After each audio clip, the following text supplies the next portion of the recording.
Good morning, welcome to SHOWstudio. Today our lovely panel are going to be discussing the Kenzo Spring Summer 15 menswear show. Natasha, if you'd like to start the intros. Hi, I'm Natasha Slater. I'm PR and events organiser based in Milan, so thank you for having me here. I'm William Oliver, a writer and editor. My name's Cobbie Yates. I am a stylist working in London. I'm Harriet Quick. I'm a journalist and author. I'm Daryoush, Haj-Najafi, a freelance writer. So why are we so, Kenzo's a brilliant story, isn't it? Because it was a dead brand, pretty much, and it's been reinvented by Humberto Leon and Carol Lim. Harriet, what's your feelings about Kenzo? What's your relationship with it? I think it's really interesting because in just 4 years they've completely reinvented the brand. I think Antonio Maras was there and did a very romantic version of Kenzo. The new version is very modern, it's very image-led. So they've come in as sort of brand directors and done an incredible job. I think it's quite Marmite. Yeah. In terms of its appeal. Yeah. Yeah, for sure. I think it's quite interesting because, especially with you being based in Milan, Natasha, I think it's quite interesting because it did, I remember interviewing Antonio years ago and he was all about the archive and all about the past. And I thought it was very interesting how LVMH reinvented, that brand to touch the youth. And do you see it as something that perhaps somebody in Italy should be trying to tune in? I think there are some designers today that are trying to tune into that, like Massimo Giorgetti from MSGM, if we're going to talk about some other emerging designers in Milan. There are. I think definitely Kenzo is paving, or what they're doing, the designers, Carolyn Lim and Umberto Lim, they're paving the way to something fresh and innovative, basically. And young people are really, tuning into that, but not just young people. I mean, although I like to think of myself as young, I do wear a lot of Kenzo. I like the collection. I think it's fun, it's fresh, and it's playful. I think it's what people want. It's buying something luxury, but it's accessible. I think definitely, yeah, it's working. I think there are a lot of designers that are inspired by that today as well. I think it's a clever exercise in branding. I think they've done really well in kind of pulling together social media, their kind of image. I think that's a way for, the idea of them tapping into the youth, I think that's really relevant because they have used those youth channels in order to kind of project what they're trying to do. One of the things I found really interesting about those two was before they had opening ceremony, they were both working for sort of big blue chip corporations. Carol was a consultant and Humberto was working at Gap, and then they moved to New York and worked at Burberry and Bally. And what I found interesting was so many young British designers particularly don't really have a relationship with going out and dropping £500 on a top. That's not, if you've come out of St. Martin's, that's not necessarily something that you have done that much of. Maybe you've spent your student loan, but whereas these guys understand totally what a 23-year-old earning $150,000 a year thinks because they've been it. And I think that retail sensibility is really, I think it's quite amazing. I think they've tried to, they have actually managed to kind of hit both points though, and I think that's what's quite clever about them. I also think that's what is quite clever about Givenchy as well, in the way that that's kind of turned around, is that they hit that top mark and they also hit a kind of lower price point and a more accessible point, and they, they do aim at both of those markets. I think that's the clever thing. I think it's interesting when you think about the social media. I also have a club night in Milan, and so many of the kids coming down to my party every week are wearing Kenzo. It's almost like a status quo. It's something that you'll recognize, but it's cool in the way, and you can still be individual with it. And people wear it a lot, even in situations like social situations. You're going to get Instagrammed. People like to talk about the brand. That's something interesting in the fact that the following is young people love talking about the fact that they're wearing Kenzo as well. That's a good point in the sense about the branding as well. I think that they were one of the kind of the new sort of iconography, the logo kind of thing, and that sort of focus, and they definitely pulled that through with the kind of the logo sweatshirt and all that kind of thing. They were the head of that, really. I think for me as well, Mary Chai did an amazing job on on the campaign, because the campaign for me is what really kind of made me look at it. That was the first time I kind of saw the two, you know, the two models with the kind of hands up and down. And it was like kind of this unisex breathability that they had for the brand, and I was looking at it and I was like, wow, like, you know, haven't really looked at Kenzo in the last couple of seasons or what, and it kind of made you stop and look, and then from there on it kind of snowballed into something more. And yeah, I think Mary Chai has done like a really kind of, you know, beautiful job of just kind of being in the background and kind of churning the name of the brand forward, you know. I think she's done great. I think what's interesting as well is that when LVMH hired these two talents, they were not just filling a brand, you know, filling positions, but also Kenzo had a huge stream of retail operations. So there were shops that needed to be filled with merchandise, which I think they've done brilliantly, and previously being within retail and understanding what really happens on a shop floor, what kind of products needed, how much newness is needed. That knowledge has completely translated into the success of Kenzo now. Absolutely. Yeah. It does look great in the shop as well. If you go into their stores, it's a really nice experience. Even the way that they handle, and you go into the store, you're not, you know, it doesn't feel old, it doesn't feel old school in the way that you're going into a luxury designer store, people on top of you, there's cool music being played, the whole setting, the way the merchandise is set out, it's all been thought out to attract a different type of customer. So you can get anyone from, you know, sort of a 17, 19-year-old that wants to go and spend their money there to, you know, a 50-year-old woman that is having fun and then wants to buy something for her daughters or something. You know, there's a little bit of something for everyone. I think it's a brand that makes people feel contemporary as well. People want to buy into that brand. Yeah. It's a good use of the word merchandise as well, because actually what they've done, I think, is built a fan base. You know, it's almost like they've kind of, it's like music merchandise. Yeah, it's, you know, it's kind of like band T-shirts. It's kind of got that iconography about it, I think. And they kind of seem to do that every season. There's something that they pull out. You know, there's one look or one kind of logo that's sort of repeated throughout. Like a souvenir. Yeah. Exactly. And you can buy into that on any level, from a key ring to, you know, T-shirt to a sweatshirt. I think the styling's incredibly youthful as well. I think the layering with a lot of their shows is always like impeccable.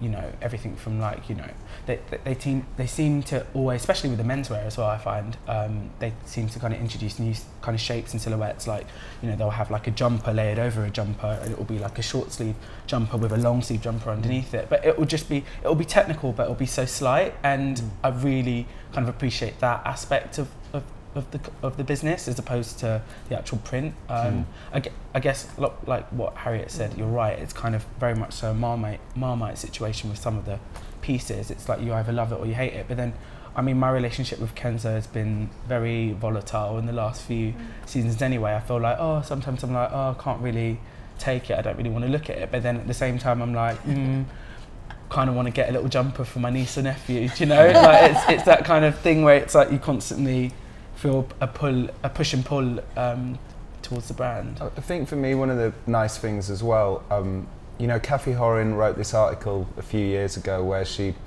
sort of was bemoaning the luxury system for having no relationship with the new world. And she was like, where are the clothes for the Californian tech companies? Who's designing for that? Who's designing for that world? And I felt very much that there was a new energy in New York around 2011-10 that you could palpably feel. And when they made that film with, they made the men's campaign film with Dis magazine, and it was totally like normcore before it had a name, you know, and it was sort of guys like doing cheesy catalogue poses. And it just was like, oh, this is new New York, and New York's back. And you know, because for growing up in the 90s, fashion was all about New York. And then it was nice to see it come back in some way. So it's like New Paris then. Well, yeah, I guess it was, yeah. But it felt fresh, you know, and because those two went to college together in California, and they often do collections that are about the Northwest or California or Oregon, or, you know, and I think that is missing as an aspirational space from fashion, although you've got designers now having studios in LA. I think it's interesting because it's kind of like a new perspective of what is to be American in a way, because, you know, you've got your Tommy Hilfigers of the world and your Ralph Lauren's of the world who are, you know, kind of heritage Americana, whereas you've got this new sort of take on American lifestyle, which is the youth essentially. You know, they've done one season where it's like about Portland and Oregon and, you know, the American art, the cinematic sort of world. Then they did another season where it's kind of like a little bit more surfer dude, and it's like, you know, they're really constantly aware of that and trying to communicate the new levels of what it means to be American in American society, but to the world. And I guess people are kind of buying into that and saying, okay, well, I support it, you know, I'm with the new nation too, which is why all the young kids feel so connected to it, and they can kind of put on all their little Kenzo hats or the jumpers. Well, you need California. You know, I mean, the you know, it's a west-facing beach, right? So you get the sunset, so it works. And you need California as a Westerner, because you need that future. And for a while, California disappeared because it was suburban, and suburban was out. And you need that to sort of have, we need it to have something to believe in, a future to believe in, and it's nice and clean and crisp. And so I don't know. So what are they wearing in Palo Alto? Well, Kenzo. I don't know if they are still wearing the same thing they always wore. I guess Pendleton, because Kenzo were massive, opening ceremony were massively behind that, sort of reviving all those mountaineering kind of, you know, labels, and Havaiana, and, you know, they were selling those for massive markups back in the day. But I don't know, I guess they still probably just wear hoodies in Palo Alto. Yeah. It's hugely appealing as well to the Asian market, Kenzo, which is something that I think is interesting, in fact, because actually when Kenzo was creative director, it wasn't necessarily about that, and it's opened up a huge door. I mean, just especially when I see, and when I talk about the Asian market, it's very vast, you know, and they really love, those young kids really love to wear Kenzo. It's something that they really embody, their culture, they really like to enjoy it. I mean, especially in Milan, we have so many different, from the, you know, when I was teaching at the Marangoni, which is a fashion college there, my students were very international. One of their favorite brands was Kenzo, and we're talking about people, you know, from Korea, China, then Russia, Brazil, Greece. They loved Kenzo. They loved the campaign. It really appeals to them, and it's a brand that, you know, really appeals to a lot of young people, I think, today. So I think it's quite interesting, just going back to what you're saying about tech companies, and actually that being a leading, because that's where the new money's coming from, really, isn't it? And especially in California as well, kind of that side of it. And actually that sort of level of almost streetwear luxury, I mean, streetwear is a bad term, but if you look at what kind of Tom Ford is doing, you know, there's certain things where he's kind of bringing things down to a much more sort of, there's a bit of sportswear in there. And if you look even at like, there's a really interesting article in Fantastic Man talking about the kind of big Italian houses like Zegna and kind of, you know, them actually doing really super luxurious pieces, which are like, you know, £8,000 or whatever, but it's a bomber jacket.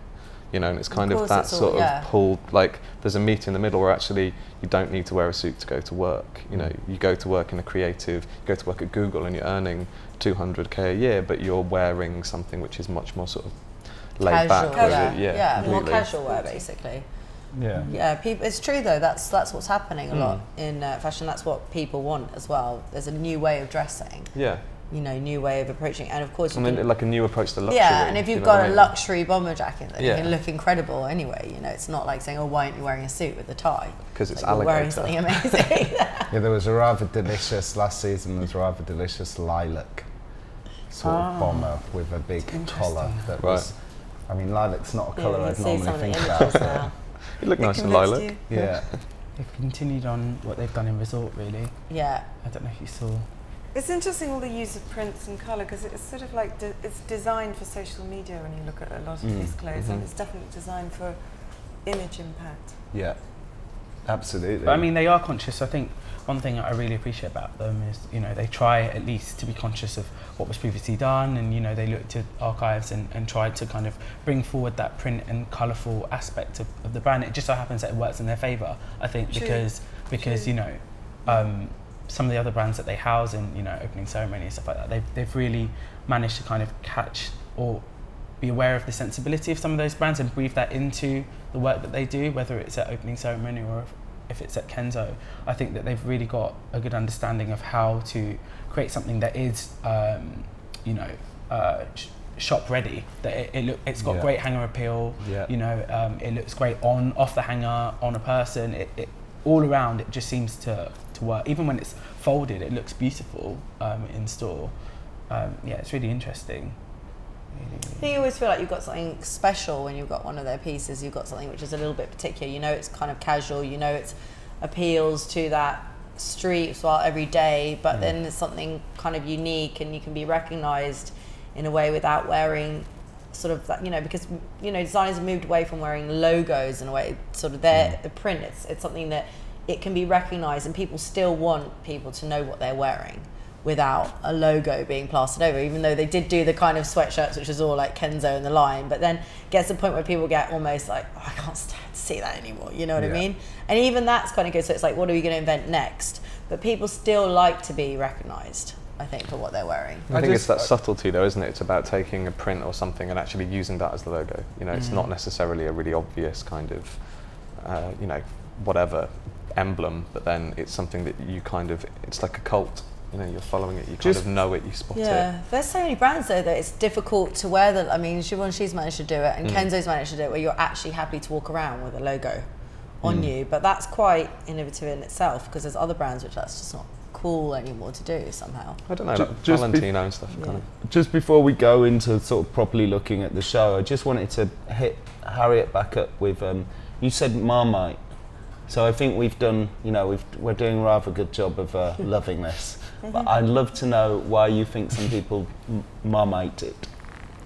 Because I think it is so defined. Yeah. I think the colours can be I'm looking at this and the colours look beautiful, but there's some colour palettes which are quite abrasive. Yeah. And it's quite blunt in terms of an expression. Yeah. Which I think you either, you know, you're drawn to or you're not drawn to. Yeah, it doesn't seem... There's no romance. Yeah.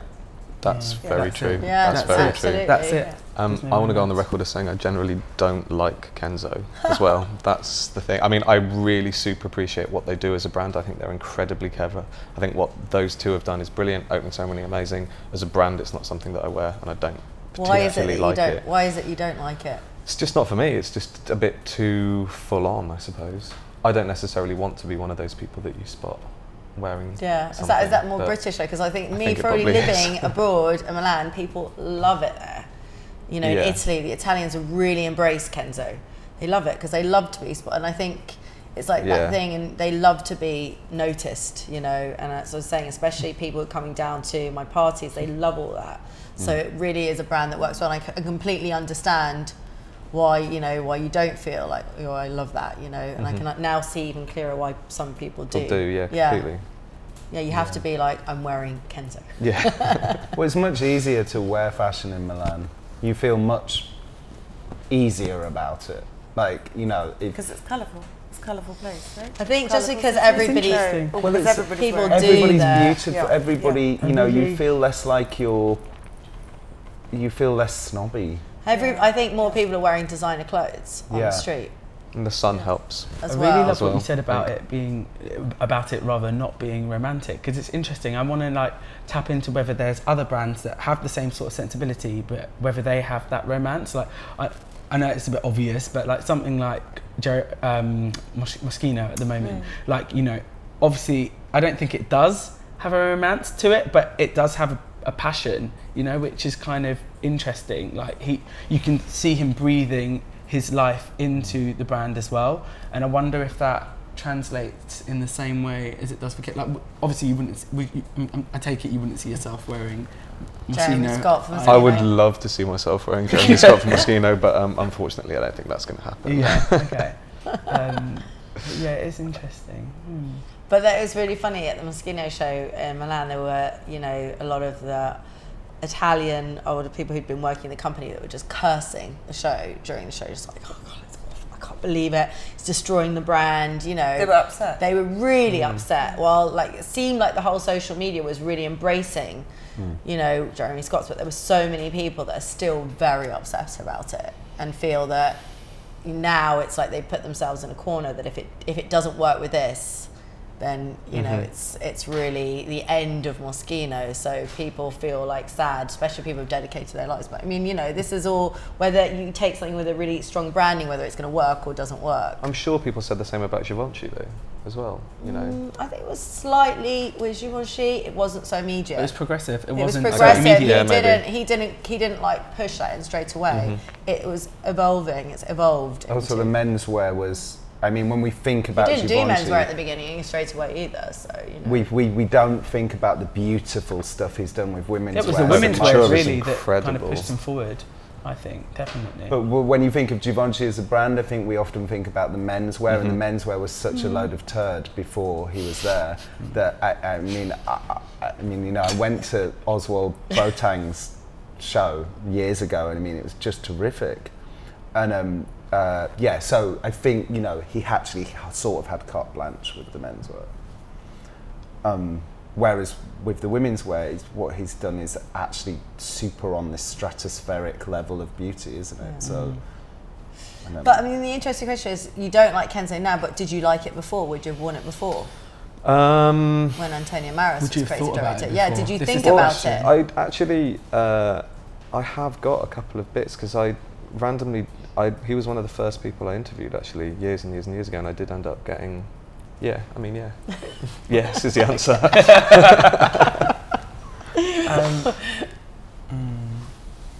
So shall we look at the show? Yeah, let's look. Where are they?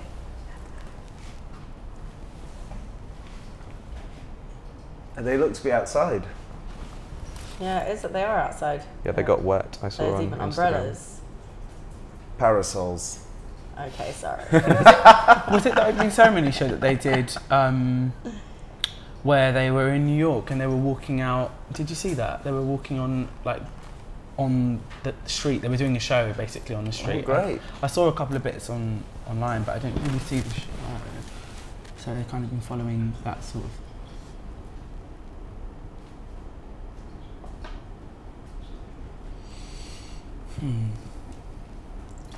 I did wonder if they'd do a bit more of a kind of standard show, because the last couple of menswear presentations have been quite a big deal, haven't they? Because they did the parkour guys, and you know, so it's interesting that it's just a bit more straight up. I think they needed to do it.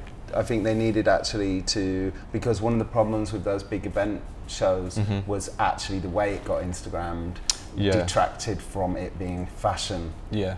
I mean, those are strong pieces though for social media, aren't they? You know, so they're not completely abandoning that.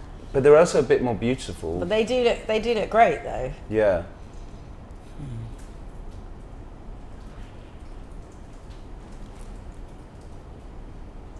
Is that a jumpsuit? Yeah, that's Nice good. overalls. Yeah. Play suit. Yeah.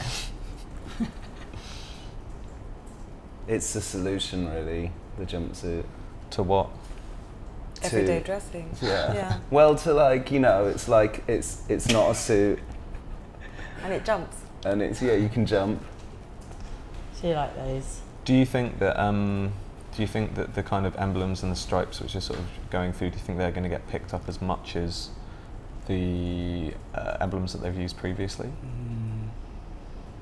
Well, they're trying to be more subtle with it, aren't they? But from what I saw with I think it was the resort show, they were talking about like these emblems being. I think one of them was the Eiffel Tower, and one of them was the the Statue of Liberty, I think. Yeah, I don't know. I don't know how that's really going to work. That's a great sweater. There's sort of Yeah. grass I on think it. it can do, because again, Yeah, it's a it's lovely. season, isn't it? You know, it's not. It doesn't have to define the whole brand. It's just changing, and it's offering something new. And I think already the way that they're using stripes, it's kind of very graphically, in the way that they're, you know, doing different ways forward. And I think there's a bit of a story there that people will pick up on. I think another thing that they really cater to as well is the This more is great. youthful editorial market. Like I think that like magazines like Hero and, you know, ID, Pop, Getting they're gonna have persuaded. so much Yeah, fun it's with this nice sort of actually. thing. Yeah. It I is think nice. It's important to kind of He's going to be buying Kenzo when we finish this. Oh, really?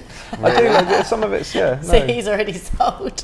Harriet, how are you feeling so far about? It's quite jolly, isn't it? I mean, I like Like Kenzo. Tour de France and lots of I like this. French motifs in there. There's a lot of sporty It's kind young, of it's really cyclists to young. race drivers, ski, all that, those Yeah. kind of Frenchy anorak. That colour's nice. Mm.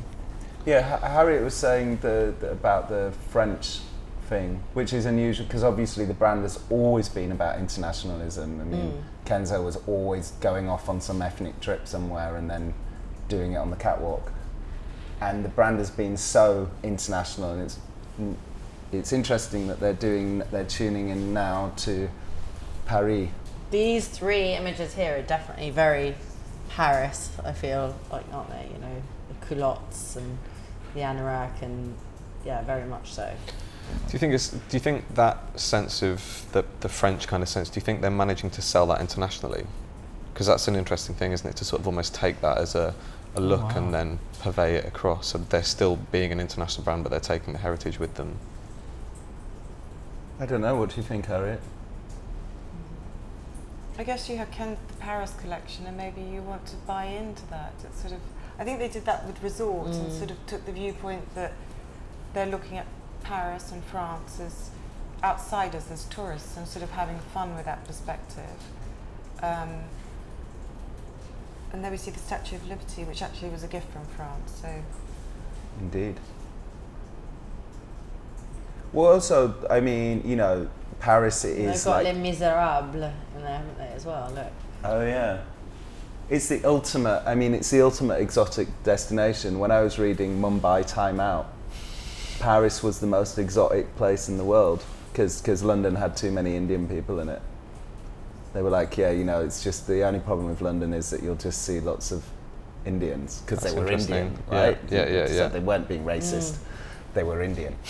But Paris for them was the most exotic place in the world, and you see that, you know, Kanye's Paris obsession, and you see that, you know, I guess it's Venice isn't really real, is it? Even though Louis Vuitton tries to own Venice, whereas Paris is a very alive example. Yeah, it's a working city. Yeah, and it's a big city as well. Yeah. I like it a lot. I like this shirt a The lot. denim pieces are really nice, and I love the mint as well. It's really nice. Colours are great. Mint trousers are really nice.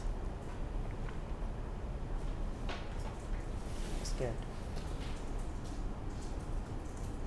what's that sort of white shape underneath the lapel?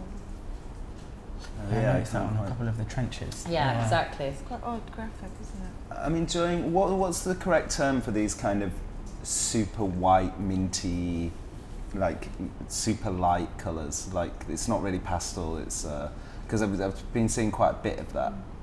You know, it's like this blue and this green and this sort of pink here.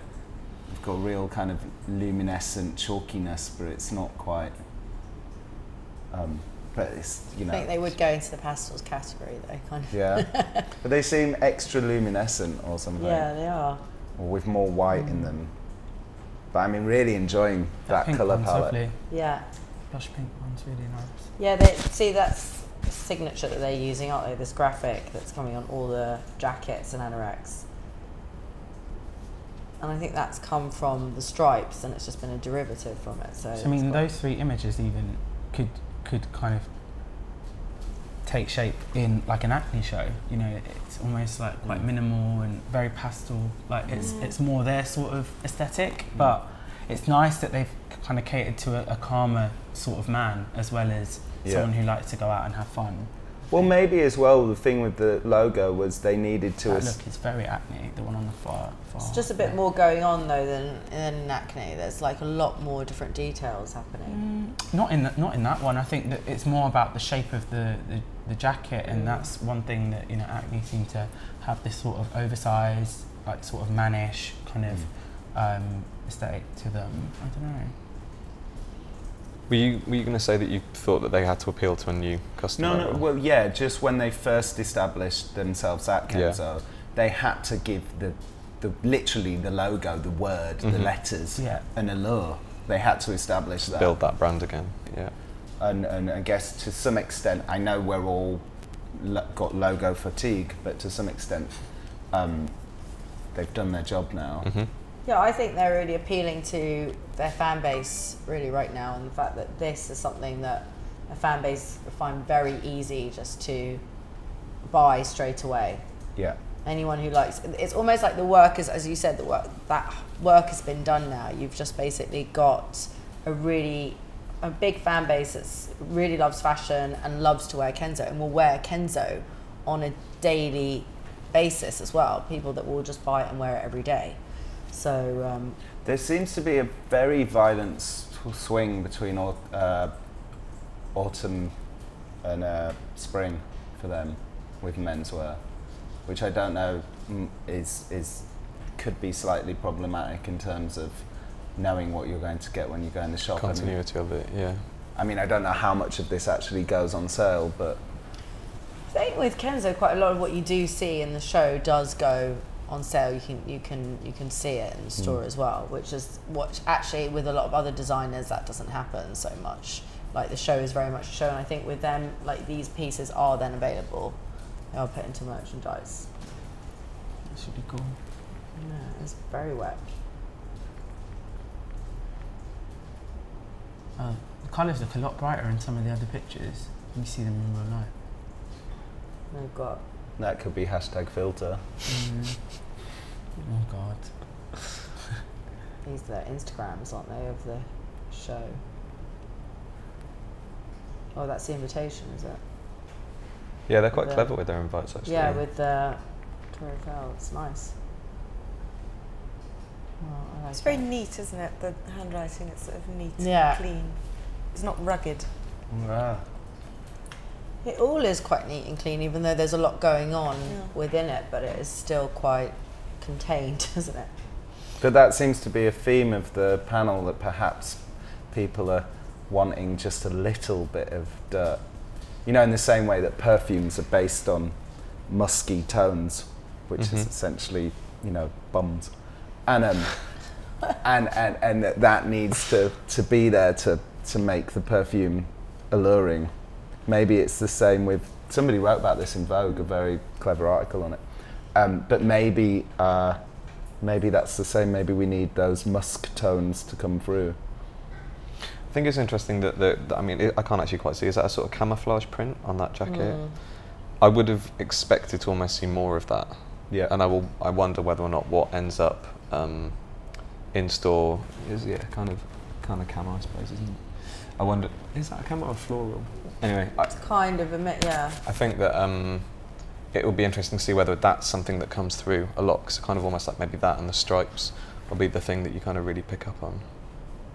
I think they've kind of almost picked up on what you said, Will, about like, It's lovely, you know, that. the logoism not being the thing that carries the name of the brand. It's more about like using the print or the colour, or you know, it being the colour of the season or whatever, and seeing all of the boys in mint, or all of the guys walking around wearing mint, or wearing like, you know, there's blush pinks or like pale blues. I think that is kind of a modern take on logoism, really, and supporting a brand without actually screaming the name. And I think maybe at first they were catering to the fans of the industry, people who admirers of fashion, but maybe not necessarily in the fashion industry. And now they're actually catering to people that work within the fashion industry. So, you know, I think they're trying to kind of win both favours.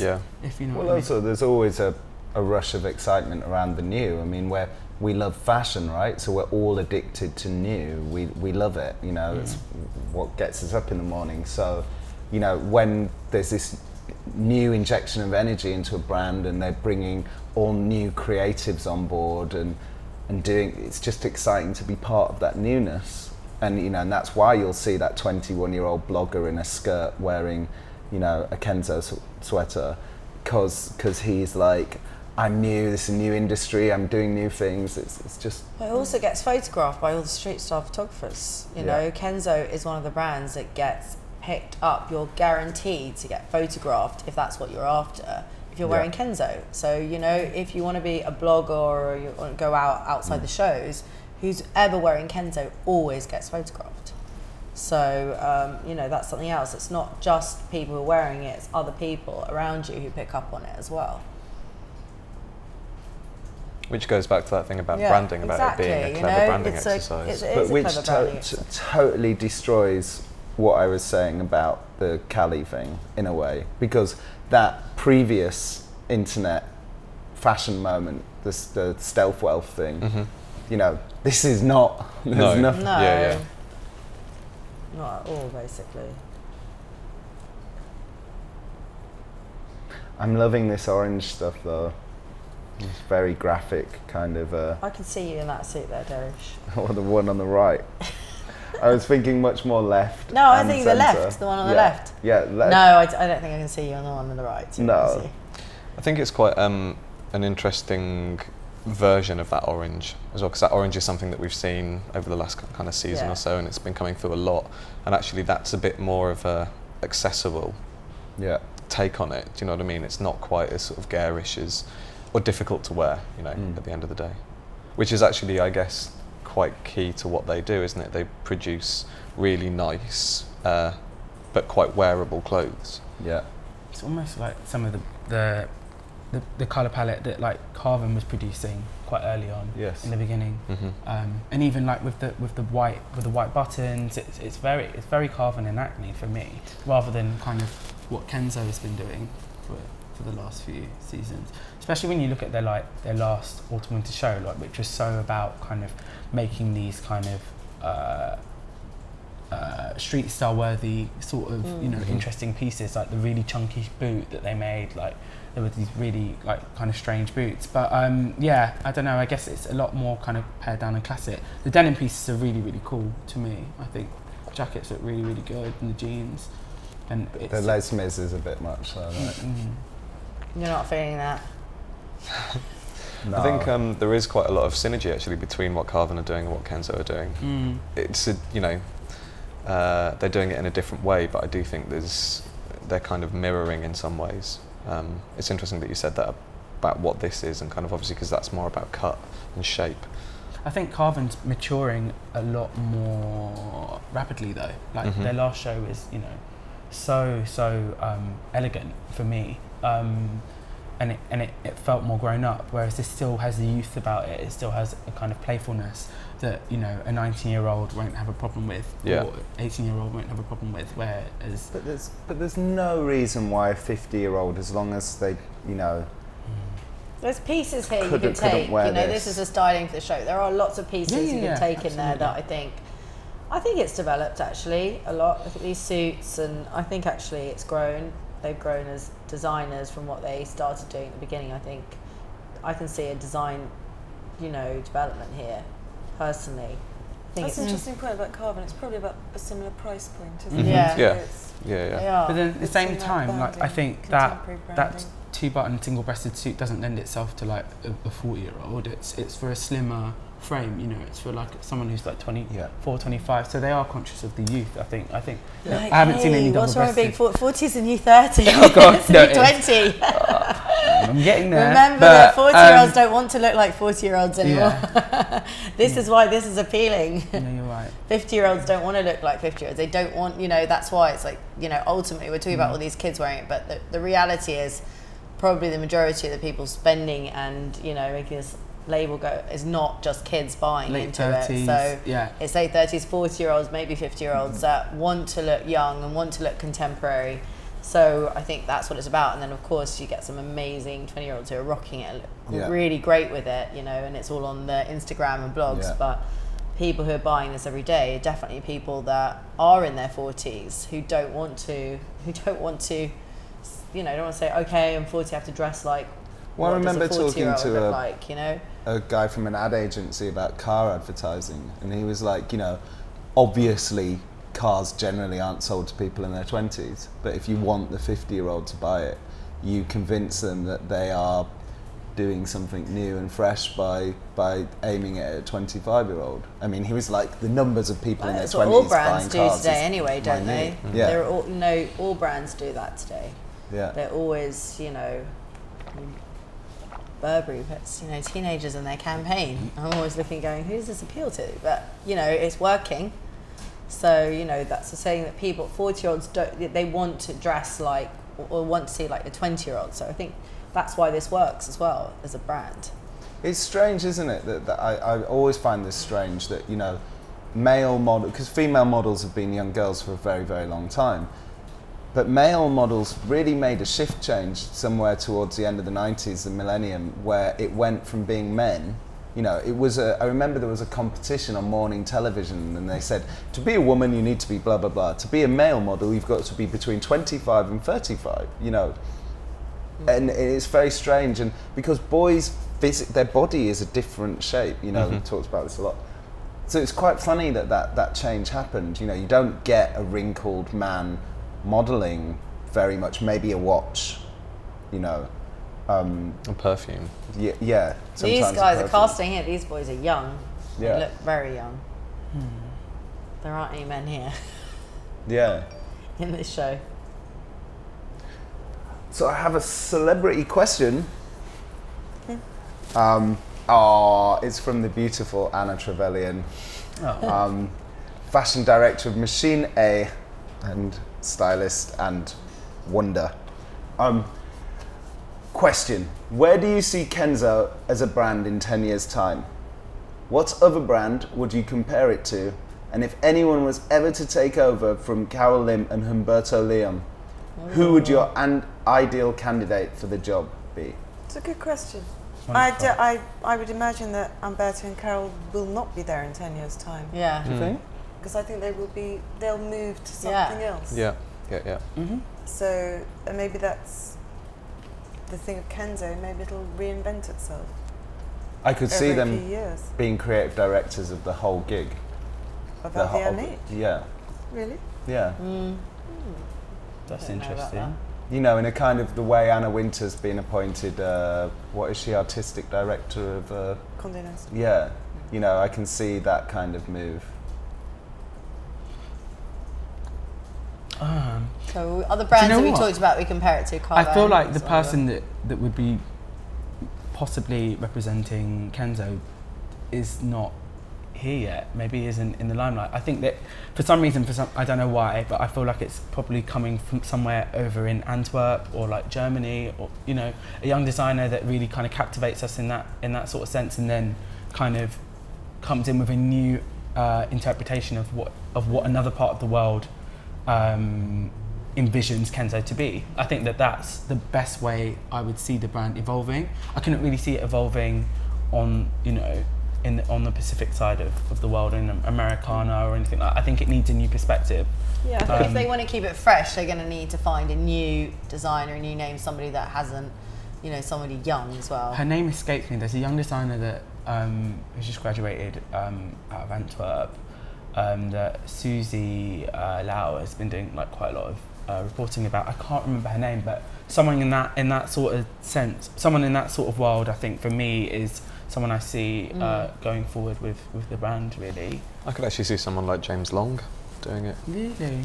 It's interesting. I think that would be quite an interesting. I'd quite like to see. I could what see he'd do, but maybe possibly Christopher Shannon doing something. Yeah, That would be probably a better pairing for someone who's out there at the minute. But I don't know. I can't really. I don't know. If you look Christopher at Shannon's an interesting choice. Yeah. But if it was a whole 10 years away as opposed to next season, it would need to be a generational change. Which is Wouldn't it? why I Exactly, thought. yeah. I think over in Antwerp. within that time span, you can imagine a whole new generation of designers coming out of Greater China.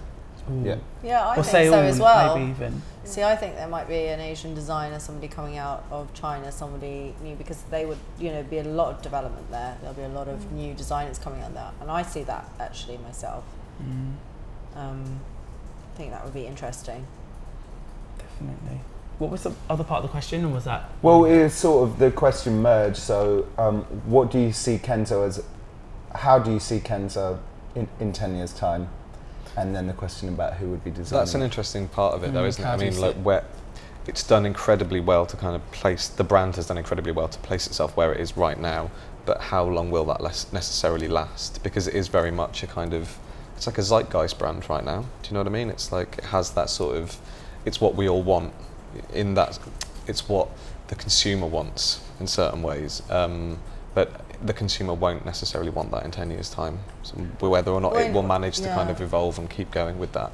But in some ways, it's a brand that listens to the consumer, though, isn't it? So it will kind of evolve in that way. Well, yeah, that's but that's there's the next social media networks. That's where it's going, isn't it? It's following those trends. In some ways, having a weaker brand could almost help you to have that editorial approach to new trends and to just keep picking up, you know, to instead of having actually codifying the brand too much with an identity, could become a real problem for people, because obviously the industry wants you to be codified because they're like, well, we've got to think in 10 years.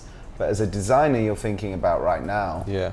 And it would be better to have a looser brand so that you can constantly become whatever's new and constantly be, you know. It's an interesting idea for a new model, isn't it, really? I mean, I guess that's the way that the industry is going. And we were talking about Instagram, and actually there was, what is it, the classic Tom Ford quote about how Rihanna's Instagram is more powerful than Tim Blanks' show reports. Is that what he said? Something like that, I hope. But yeah, I mean, I think that that's to have a brand that is more diluted, you know, and can kind of accept things by osmosis almost and kind of change. That's quite a clever idea. And also in 10 years' time, maybe the idea of a fashion brand is not going to, it won't be just about fashion. It could be a brand that is applied to many different types of products. Whether it's tech or automotive or... That's something that they're exploring as well. They've been working with Intel, haven't they? Yeah. On wearables.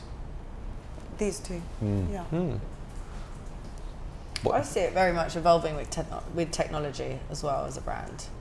Well, and also I wouldn't be surprised if, you know, so much of digital visual culture is something that you actually only consume and show off online.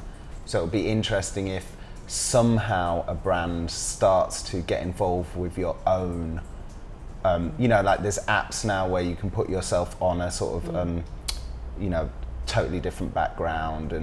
And so it would be interesting if a fashion brand started to get involved in your digital imagery of yourself, because I don't look anything like my Instagram. I mean, my life is incredibly exciting according to my Instagram. I mean, it's not, you know? It's like I don't walk around in this like visual...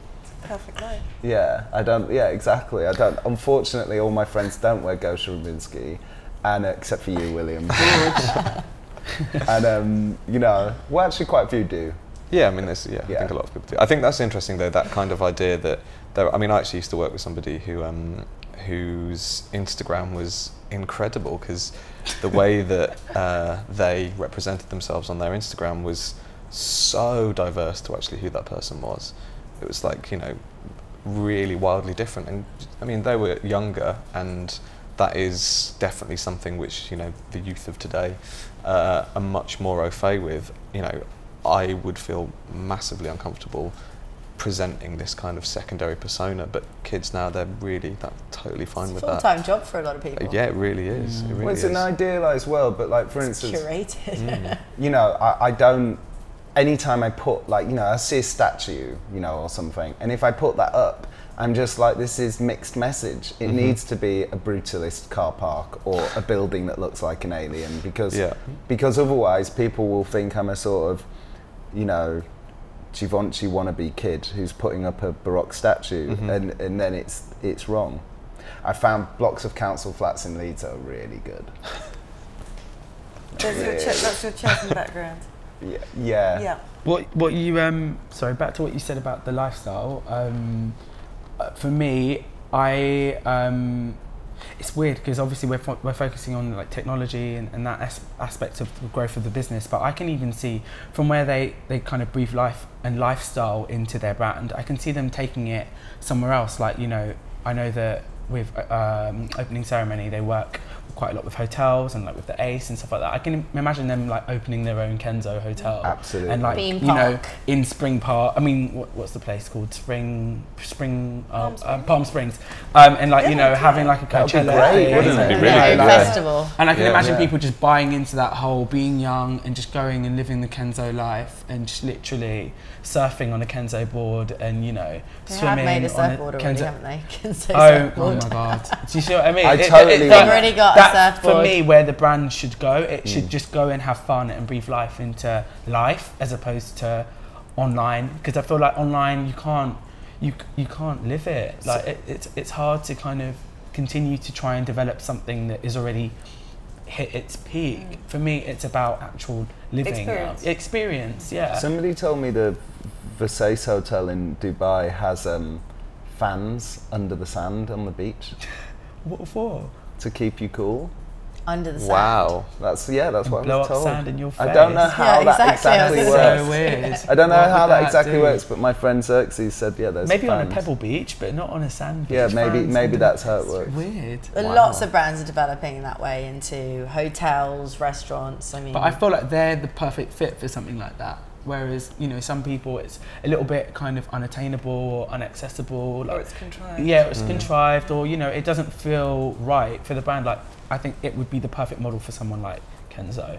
But Just wondering about, because I mean, obviously we've talked a lot about kind of Instagram and the fact that they do so well. You know, like they get street styled. If you're wearing Kenzo, you get street styled. But actually, if they had something more tangible, like a hotel, would that translate? Because actually, I guess a lot of that is about wearing that brand in a quite a safe way. You know, like when you're online, you're not necessarily you're actually not really putting yourself out there. You kind of are, but it's a very controlled version of yourself. If you then had to go and be in a physical space and represent yourself in that way, would that translate? You know, if you had to actually kind of live it in real life, is that something that, But you know, Palm Springs isn't real life. it's very true, no. It's a better not to version you, of Daryoush, life. it is to some. From what the stories I've heard about Palm Springs, it's not real life. I want to grow old in Palm Springs. I know. Okay, guys, closing comments. Natasha. I mean, I really like this show a lot. I like what they're doing. I feel it feels contemporary. It feels right for the moment. I think they've done a really good job. I mean, I'm definitely a fan, and I wear Kenzo. I like it. So, and I dress my kid in it as well. So I've really seen. bought into it. I've seen So I've bought into Lola it. I've been sold. The branding's worked on me. I think they have moved forwards. I think that's good. I think they've continued their very clever branding exercise. That's it really.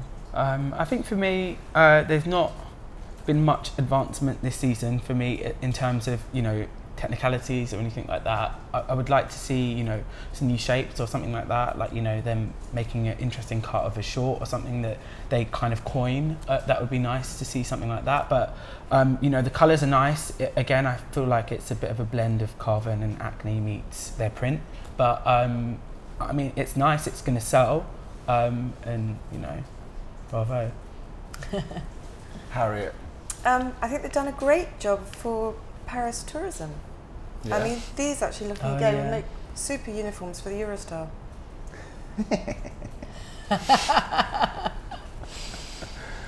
Is that you? Thank you very, very much. Thank you. Thank you. Thank you.